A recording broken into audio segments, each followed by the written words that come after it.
Les chiffrements pratiques. Donc, je vais vous montrer des petites choses simples et puis on va aller. Donc, il y a HTTPS Everywhere. Donc ça, c'est une extension qui permet que dès qu'on est sur Internet, si le site propose le fameux cadenas, donc là on voit cette notion de cadenas dans la barre. Quand on va sur un site de banque, on vérifie qu'il y a le cadenas. Quand on veut payer sur un site Internet, on vérifie qu'il y a le cadenas. D'accord? Cette extension-là permet qu'il y ait le cadenas partout. Dès que le site le propose, ça va mettre le cadenas, on n'a plus à se poser la tête, est-ce que j'ai bien mis le HTTPS dans la barre d'adresse ou autre? C'est compliqué. On va sur son webmail, il faut qu'il y ait le cadenas. Pourquoi? Parce que s'il n'y a pas le cadenas, le mot de passe circule en clair. C'est-à-dire qu'on envoie le mot de passe, et n'importe qui est sur le même réseau que nous peut voir le mot de passe. Par contre, s'il y a le cadenas dans notre barre, quand on va envoyer le mot de passe, en fait, il va être chiffré. C'est-à-dire que la communication entre mon ordinateur et le webmail, ou le site de banque, ou le site de vente marchande, les échanges qui vont se faire entre les deux, ça passe par un tunnel chiffré. Et c'est le fameux cadenas qui certifie ça. Un exemple de, utilisation autre du chiffrement, c'est le coffre-fort numérique avec TrueCrypt. TrueCrypt ou VeraCrypt. Alors, vous avez peut-être entendu les deux noms, je vais vous raconter l'histoire très rapidement. Moi, j'ai un peu de temps, ça. Alors, au départ, il y avait le logiciel TrueCrypt. Et apparemment, il y a eu un moment où ils ont dit, oui, il faut pas utiliser notre version, on arrête tout, et on sait pas trop ce qui s'est passé. On pense qu'il y a eu des pressions de la NSA pour mettre des fameuses backdoors, des portes dérobées, pour qu'un gouvernement, quelqu'un puisse accéder à ce coffre-fort numérique. Parce que là, en fait, il faut vraiment s'imaginer, c'est un coffre-fort, d'accord? C'est un petit logiciel qui fait office de coffre-fort, on va voir comment ça marche. C'est un peu comme dire, si on mettait une serrure spéciale où n'importe qui peut ouvrir. C'est-à-dire que moi, j'ai mon code super compliqué, mais il y en a un qui a une clé qui ouvre la serrure spéciale. C'est un peu comme sur les valises qu'on a pour les aéroports. Il y a un certain nombre de jeux de clés qui permettent d'ouvrir n'importe quelle valise. Les valises certifiées, là, quand on veut aller aux États-Unis. Là, c'est un peu la même chose, version informatique, quand on parle de porte dérobée, c'est ça. C'est qu'il y a une clé universelle. Sauf que, si on veut quelque chose qui tienne la route, on veut pas qu'il y ait une clé universelle qui permette d'ouvrir. Donc, quand TrueCrypt, ils ont eu des pressions, ils ont dit on arrête. Il y a quand même l'ANSSI, qui est l'autorité de certification du système informatique de France, qui a quand même étudié le code, parce que c'est un logiciel libre, donc on peut voir le code, qui a regardé la recette de cuisine du logiciel, qui a dit c'est bon, c'est pas ce qui se fait de mieux, mais ça tient, c'est fiable, donc on peut utiliser la version. Et il y a des gens qui ont dit, ouais, mais le logiciel, faudrait peut-être qu'il évolue, parce qu'il y a des nouveaux Windows qui sortent, il y a Windows 10, etc., qu'on puisse utiliser le logiciel sur des versions futures. Donc ils ont repris le code, et ils ont appelé ça VeraCrypt. Donc si vous voulez un coffre-fort numérique, quel que soit votre système, si vous avez Windows, macOS ou Linux, vous pouvez utiliser VeraCrypt ou TrueCrypt au choix. Moi j'utilise plutôt VeraCrypt parce que c'est une version qui va être amenée à évoluer. TrueCrypt c'est une version où on est sûr de ce qu'il y a dedans. VeraCrypt, comme ils ont rajouté des petites fonctionnalités, peut-être qu'ils ont rajouté des bugs, on ne sait pas trop. À chacun d'estimer ce qu'il veut faire. Tous les tutoriaux qu'on peut trouver, il y en a beaucoup qui expliquent, ce que je vais vous montrer là très rapidement à l'écran, on trouve des tutoriaux image par image de comment faire son coffre-fort numérique. Ce qui est valable pour TrueCrypt l'est pour VeraCrypt. Et l'avantage c'est que c'est multi-OS, ça veut dire que on va créer un coffre-fort sur une clé USB, je prête ma clé USB à quelqu'un qui a un Windows, il va pouvoir ouvrir si elle a le logiciel VeraCrypt. Après, ma clé, je peux la passer à quelqu'un qui a un Mac, il pourra l'ouvrir si elle a le logiciel. Bon, après, on voit que là, déjà, il y a plusieurs personnes qui ont le même mot de passe. Donc c'est plus un coffre-fort qui est personnel. Donc c'est un choix. Voilà. Donc je vais vous montrer comment ça marche. Hop. Alors, je vais voir si on voit. Toc, je vais le faire. Donc, VeraCrypt, ça marche comme ça. Ça ressemble à ça. Donc le mien, il est en anglais. Bon. On va faire un nouveau. Hop. Je vais prendre une souris. Ce sera plus pratique. Hop. Toc. Vous allez voir, c'est pas très compliqué. Donc, on veut faire un nouveau volume. Donc on fait un create volume. Hop, ah oui, puis manque de peau, je vais faire. Bon. Ouais, je vais le faire là parce que ça, écran, affichage. Ouais. Même image, appliquer. Voilà. Donc là on rentre dans le côté technique, donc vous voyez, il y a des petites manips à faire, ça permet que vous vous reposiez. Ok. Donc là, on veut faire un nouveau volume, donc j'ai fait créer un volume. Hop. Donc je vais sur la fenêtre. Donc là, pour TrueCrypt, il est en français. VeraCrypt est en français sous Windows. C'est juste que moi j'ai une version en anglais, mais bon, c'est pas gênant. Ce qu'il faut, c'est comprendre le principe. Donc là, on peut créer en fait un volume par défaut. En fait, on va faire un coffre-fort qui est visible. TrueCrypt ou VeraCrypt propose une option qui est on fait un coffre-fort dans le coffre-fort. C'est Inception. C'est-à-dire qu'on peut faire en fait ce qu'on appelle un volume caché. C'est-à-dire que quelqu'un fait moi je te connais, t'es Genma, tu utilises VeraCrypt. J'ai un gros coffre-fort où j'ai mis un mot de passe, il y a la police qui vient chez moi, qui toque, ouvrez votre coffre-fort, ou sinon, ça peut être obstruction à la justice, ça peut aller loin. On va dire, on est sûr que vous avez des documents confidentiels, ouvrez votre coffre-fort. Qu'est-ce que je fais? J'ouvre le coffre-fort en question. Et il trouve des documents, il trouve, je sais pas moi, des trucs sur mon blog et tout ça. Sauf que, quelque part, dans le volume, il y a un volume qui est caché lui-même dans l'espace vide. En fait, c'est un inception. C'est-à-dire que quelqu'un qui regarde le volume TrueCrypt, il verra les documents, mais il ne verra pas. En fait, c'est un peu comme les techniques de magicien, là. C'est un double fond, voilà. Merci. Il y en a qui suivent. C'est une sorte de double fond, et on ne peut pas le savoir. À quel point TrueCrypt, c'est solide? Alors c'était, de mémoire, le FBI s'est cassé les dents dessus. Il y avait un comptable, je raconte une histoire, je ne sais plus le détail exactement, mais bon, l'histoire, c'est un peu, je vais la romancer. C'est un comptable qui travaillait pour la mafia, de la drogue, qui s'est fait attraper. Et il avait mis tous ses documents comptables dans un conteneur TrueCrypt. Le FBI s'est cassé des mois et des mois dessus, les dents dessus. Et lui, il n'a jamais donné son mot de passe. Je pense, mon interprétation, c'est que s'il donnait le mot de passe, il avait plus de chances que les mafieux lui tombent dessus en prison, de faire. En fait, c'était un compromis entre est-ce que je donne les infos, mais j'ai la mafia sur le dos, ou je dis rien et j'ai le FBI sur le dos. Il a choisi le FBI. Et le FBI s'est cassé les dents, a jamais trouvé, le mot de passe pour ouvrir ce coffre-fort. Donc ça tient. Après, c'est toujours pareil. C'est si on n'a pas confiance, qu'on se dit non, est-ce que ça tient vraiment ou pas. Pour moi, c'est si je veux pas que ça soit. Donc la notion importante, c'est si je ne veux pas que ça soit lu un jour, que ça soit public un jour, je le mets même pas sur un ordinateur. Faut partir de ce principe-là. Le chiffrement, ça retarde le moment où ça sera lu. Si quelqu'un vous en veut, si quelqu'un veut vraiment voir le document que vous avez crypté, il le fera un jour. Faut du temps, de l'argent. C'est les deux choses qu'il faut. Donc si c'est vous êtes quelqu'un d'appliqué politiquement ou autre, si on vous en veut, si c'est je sais pas moi la NSA ou un gouvernement ou autre. Ils vont mettre les moyens, ils vont faire tourner des gros ordinateurs pendant des mois et des mois, ils trouveront. Ou ils paieront $5. Donc ça, j'ai pas mis l'image, en fait, c'est une XKCD, pour ceux qui connaissent, c'est des petites bandes dessinées informatiques. C'est deux petits bonhommes qui discutent, puis il y en a un qui fait « Ouais, regarde, j'ai trouvé un super système pour casser n'importe quel crypto. Ça coûte $5, une clé à molette. » La torture, ça marche bien. Quelqu'un qui est pas préparé, il crache son mot de passe. Bon, c'est moche, mais si on veut vraiment avoir accès aux données, on torture, crache le mot de passe. Moi, la pression, c'est limite, c'est si on toque à 5 heures du matin, dans 6 heures. Dans l'état d'urgence, c'est tout le temps. Donc si la police tape n'importe quand à ma porte, mon mot de passe, je le donnerai, même s'il est long, même s'il est super long. Bon. Donc créer un volume, on fait un volume, donc on lui dit soit un volume standard, soit un volume caché. On va partir sur le volume standard. Tout ce que je vous montre là est documenté sur Internet. C'est juste vraiment pour faire un petit côté atelier. Donc là, je vais mettre un mot de passe super secure. Ah non, c'est hop, je crée un donc je crée un volume que j'ai appelé Toto. Hop, toc, sur le bureau. Donc je lui donne. Là, vous prenez le chiffrement en fait. Donc là, c'est des systèmes de chiffrement en Inception.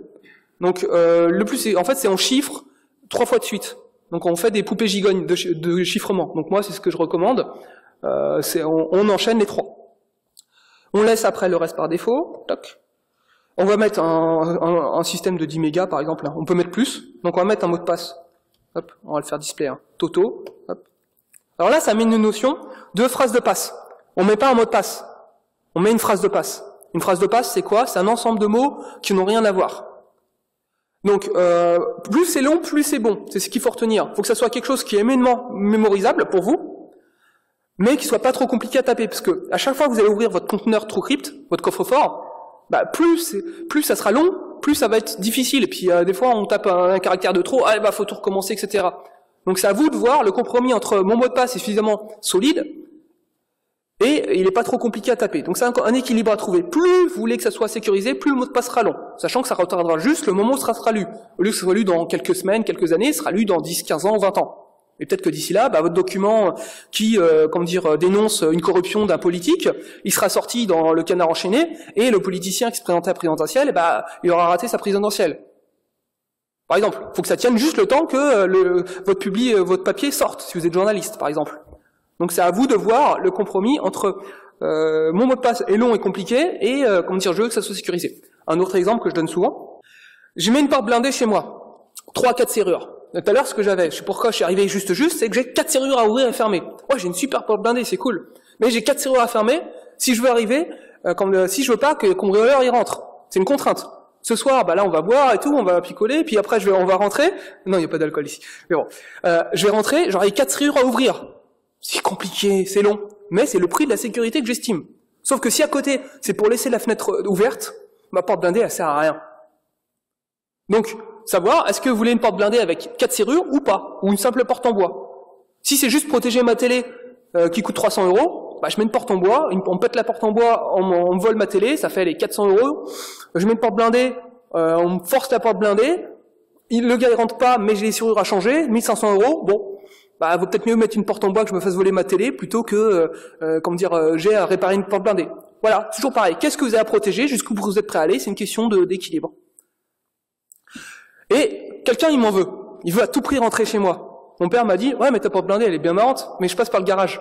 Il fait, moi je passe par le garage, t'as une porte blindée dans ton garage, ok, parce que j'ai 2 portes blindées, mais il y a un mur en parpaing. Je casse le mur en parpaing, j'ai le temps.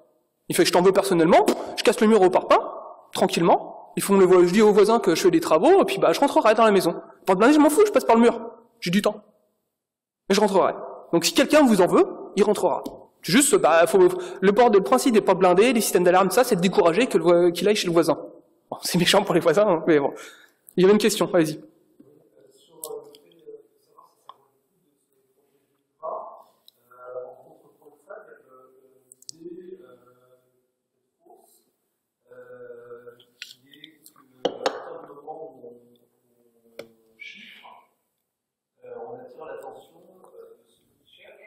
Oui.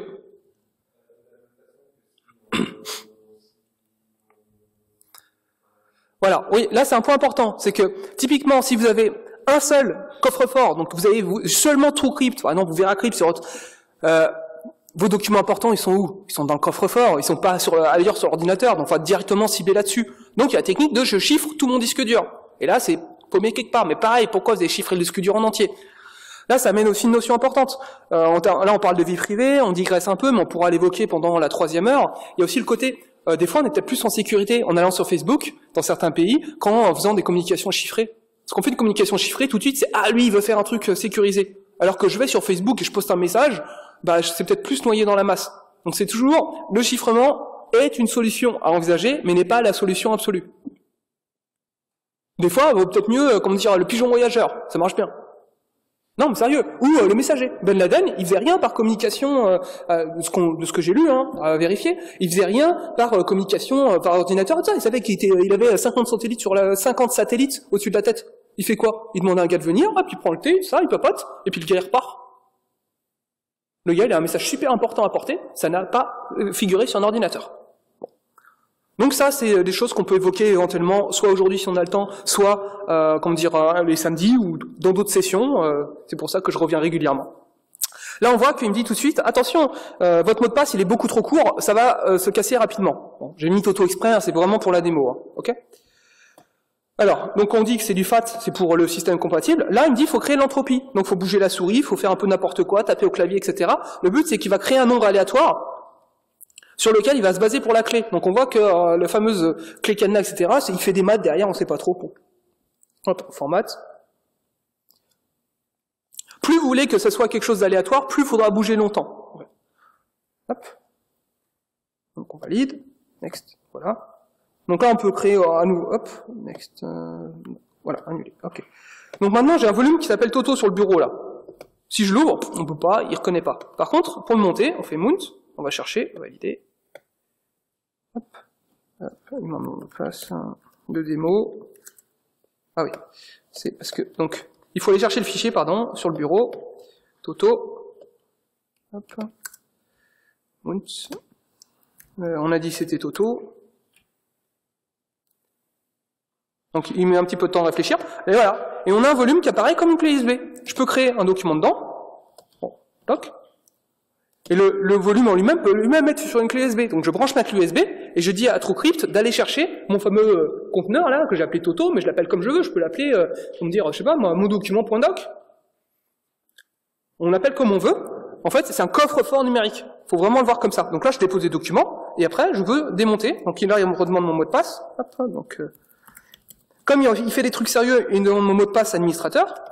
Voilà. Et là, hop, le Toto. Hop, donc il apparaît plus, et il est refermé. Donc c'est vraiment un côté coffre-fort numérique pour des documents. L'équivalent, si vous voulez stocker des mots de passe, etc., vous avez peut-être entendu parler de KeePass. KeePass, je peux montrer rapidement, hop. C'est la même chose, ça fait un coffre-fort numérique pour, donc, hop. Donc là, comment dire, c'est un gestionnaire de mots de passe. On va dire, on a des groupes, on crée des mots de passe, etc. Alors, comment dire ça, j'ai triché. En fait, c'est que, je ne sais pas s'il y en a qui connaissent Babozor de la grotte du barbu. Je suis allé le voir, et on a fait une vidéo qui doit sortir d'ici peu, qui s'appelle Plus c'est long, plus c'est bon, où on fait 5 minutes sur c'est comment faire un bon mot de passe, sur qu'est-ce qu'une phrase de passe, comment générer un bon mot de passe aléatoire à base de dés, et comment utiliser KeePass.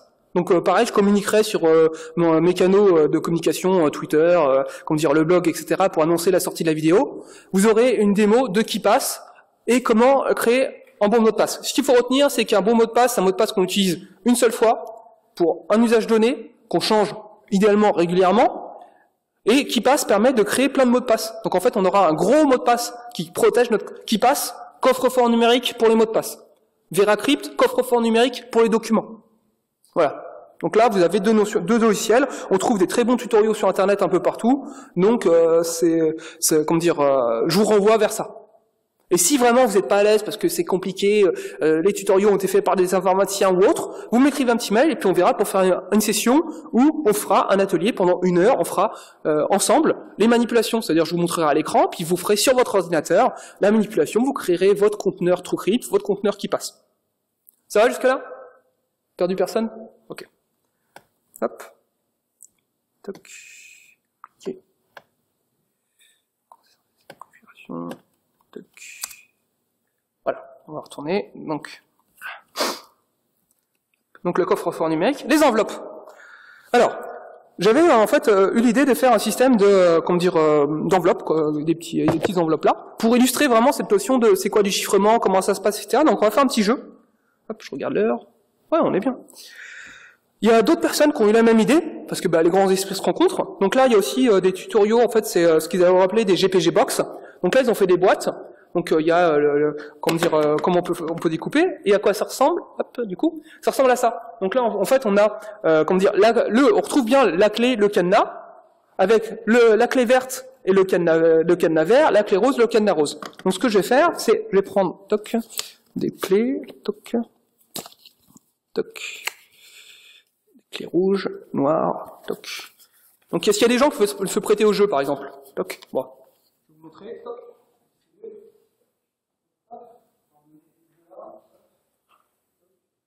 Pour ceux qui ne voient pas, c'est une clé, en fait, que j'ai dessinée avec différentes couleurs, d'accord? Donc c'est des gens, parmi tous ces gens-là, il y a des gens qui sont un peu, comment dire, des hackers, ou ce que vous voulez, ou autres, qui cryptent leur mail, ou qui chiffrent leur mail. Donc ils ont une clé.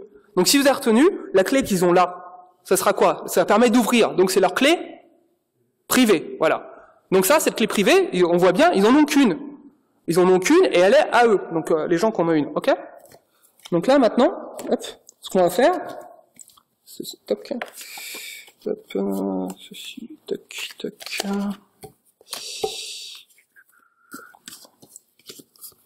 Toc. Oui. Alors, mes photocopieuses, c'est les fameuses boîtes noires. Vous avez peut-être entendu parler des boîtes noires. Donc on va mettre sur le réseau quelque part. On va mettre une là.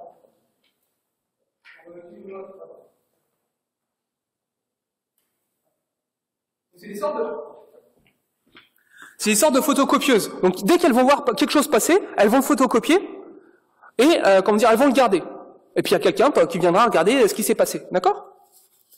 Donc, première chose, on fait une connexion Internet. Donc là, j'ai un navigateur, d'accord? Je veux aller voir, par exemple, je vais sur mon webmail, je veux envoyer un mail à quelqu'un. Par exemple, vous voulez m'écrire à moi. Donc, hop, donc on a tapé son mail. Tac. J'en ai 2. Ouais, ceci est un texte de mail. Donc là, vous avez des mails qui vont circuler, d'accord? Donc vous les faites passer, etc. Vous le faites passer entre vous, je veux Internet. Voilà, j'envoie un mail, ça part dans le cloud, on ne sait pas trop, ça circule.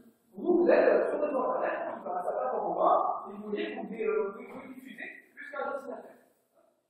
Là, donc ça circule assez rapidement. Et si ça passe par la boîte noire, ça va se photocopier.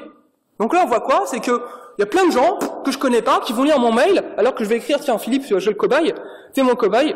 Donc je vais écrire à Philippe qui est là-bas. D'accord? Et puis bah mon mail il circule, je sais pas trop où, et tous les gens qui l'ont vu passer vont voir ce qui a été écrit dessus. Je me dis, c'est pas cool. Va falloir que, tiens, hop, comment dire, va falloir que je puisse écrire à Philippe en toute sécurité. Hop, alors, toc, alors est-ce qu'il me reste une clé? Ouais. Donc, ce qu'on va faire, c'est, on va chiffrer nos mails. Donc là, Philippe, avant, il m'a donné, en fait, hop, il a des cadenas, il les distribue. Il dit, bah ça tu vas le écrire, puis il y a une clé qui permettra de voir les cadenas, et il y a des cadenas. Donc j'ai des cadenas de plusieurs couleurs, j'ai des cadenas noirs, des cadenas blancs. Donc c'est des gens qui peuvent chiffrer leur mail, d'accord? Oui, mais ouais, pour ça, ouais. Donc, il y a des cadenas noirs, des cadenas blancs, donc ça c'est le côté, vous voulez m'écrire, on veut communiquer entre nous, donc la couleur de Philippe, ce sera les cadenas noirs, ma couleur à moi, ce sera les cadenas blancs. Ça veut dire que je distribue ça sur Internet, et je dis, voilà, quand vous voulez m'écrire à moi, vous utilisez un cadenas blanc. Quand on veut écrire à Philippe, on utilise un cadenas noir. Donc en fait, on a un numéro de série sur le cadenas, c'est ce qu'on revoit ici en fait. Le numéro de série dit, voilà, comme dire, c'est un numéro de série unique au cadenas, et quand on l'utilise, il faut à un moment certifier que ce numéro de série, c'est bien moi le détenteur. Donc on voit déjà, ça devient compliqué. Hein, parce que le cadenas, on peut le récupérer, ça se fait graphiquement par un logiciel. Quand vous verrez comment dire, des tutoriaux sur comment chiffrer ses mails et tout ça, il y a le côté, on prend une email, on récupère le cadenas. Déjà, ça complexifie un peu. Hein. Par rapport au mail qui circulait où tout le monde le voit, là, on a une enveloppe. Ok. Donc là, je reprends mon mail de tout à l'heure. Donc Philippe, toi, c'est les noirs, ça. Et je le mets dans une enveloppe. Toc. Donc là, mon mail, je le mets dans une enveloppe. Je prends le cadenas Philippe, je cadenasse. Bon, je vais pas le scotcher parce que sinon je pourrais pas utiliser dans mon enveloppe, mais je vais vous faire confiance. Vous pouvez pas ouvrir, vous n'avez pas la clé, d'accord? Donc vous faites circuler l'enveloppe, elle vous refait la indicative, elle vous voit noir, elle va voir le noir, elle vous copie.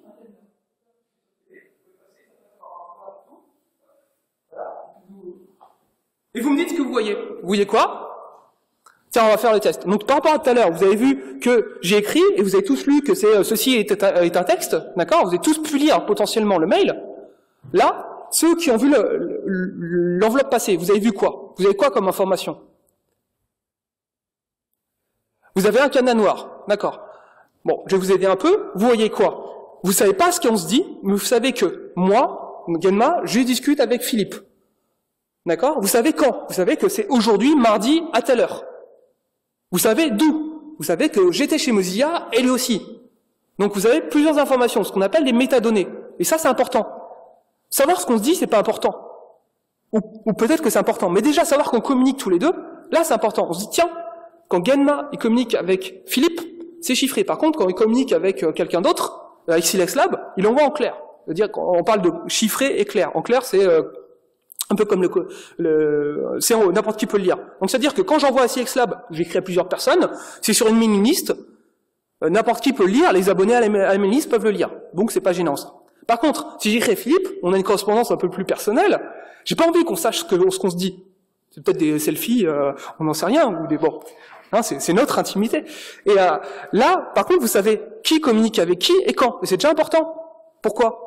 Je suis syndicaliste, je discute avec le Canard enchaîné. Je travaille, pour un parti politique et j'écris, un mail assez gros à plusieurs journaux. C'est pas forcément important de savoir ce qui se dit. C'est déjà savoir qui parle à qui, c'est important pour des réseaux, créer des réseaux, savoir qui parle à qui à quel moment. Par exemple, on cite souvent l'exemple pour les métadonnées, c'est un téléphone. Il y a plein de métadonnées. On sait que j'ai téléphoné à SOS Suicide ce soir à 22h30 sur le pont, sur un pont de la Seine. On sait pas ce qui s'est dit. On sait quoi? On sait où j'étais. Et que j'ai appelé SOS Suicide d'un pont. Ça donne déjà pas mal d'informations. C'est suffisamment pertinent. Donc ça, c'est vraiment chiffré, c'est bien, mais on laisse plein de choses à côté. Donc peut-être qu'il faut, le mail n'est pas forcément le bon moyen. Je suis, un journaliste ou un blogueur qui travaille dans un pays qui n'est pas très haut démocratique et je veux dénoncer, le fait que mon pays ne respecte plus trop les droits de l'homme. Par exemple, j'habite en France. J'envoie un mail à Reporters sans frontières ou autre pour leur signaler. On sait que j'ai écrit Reporters sans frontières. On me connaît, on sait ce que je fais à côté. Donc ce que j'ai dit, c'est pas forcément utile pour, on n'a pas besoin de ça pour venir m'arrêter. Ou j'écris, je sais pas moi, ça peut être plein de choses pour des propos religieux, pour votre, vos activités sexuelles, par exemple si vous êtes homo ou autre, ça peut être, on sait que vous écrivez, je sais pas moi, à une mailing list ou vous allez voir un site internet, il y a plein d'informations comme ça. On sait pas ce qui se dit, mais on a déjà d'informations.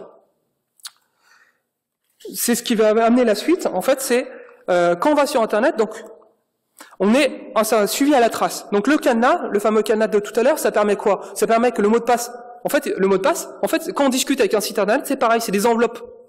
Votre navigateur va discuter avec le site internet et va dire, bon alors on va s'échanger, tu me donnes ton cadenas, on va s'échanger un cadenas d'une certaine couleur, mais ce sera que pour nous et que pour le moment on discute. La fois d'après, c'est une autre couleur. D'accord? Et à chaque fois, elle est unique. Oui, il y a une question. Oui. Alors typiquement, quand la question c'est si cadenas est compromis, c'est par exemple, je discute avec un site. Alors, il y a plusieurs choses. C'est manque de peau. Philippe, il a essayé de traîner son ordinateur. J'ai copié sa clé. Je l'ai. Il suffit. Donc la clé, il faut que je trouve le mot de passe, mais je teste toutes les combinaisons possibles et je vais pouvoir lire la fameuse photocopieuse de tout à l'heure. Elle va pouvoir lire tout ce qui se passe, vu qu'en fait elle a un double des clés. Pour les communications avec les sites internet, ce que fait la NSA par exemple, c'est de garder toutes les communications chiffrées. Donc on sait les fameux échanges qui se font avec le fameux cadenas dans votre adresse, ils le gardent en se disant peut-être qu'un jour je pourrais casser le cadenas. En fait, c'est le cadenas, on force la serrure. Et puis au bout d'un moment, on teste toutes les combinaisons et on pourra lire. Ou si ils mettent la main sur le serveur, ils vont avoir la clé qui permet d'ouvrir. Parce que c'est vraiment toujours cette notion de clé cadenas. D'accord ?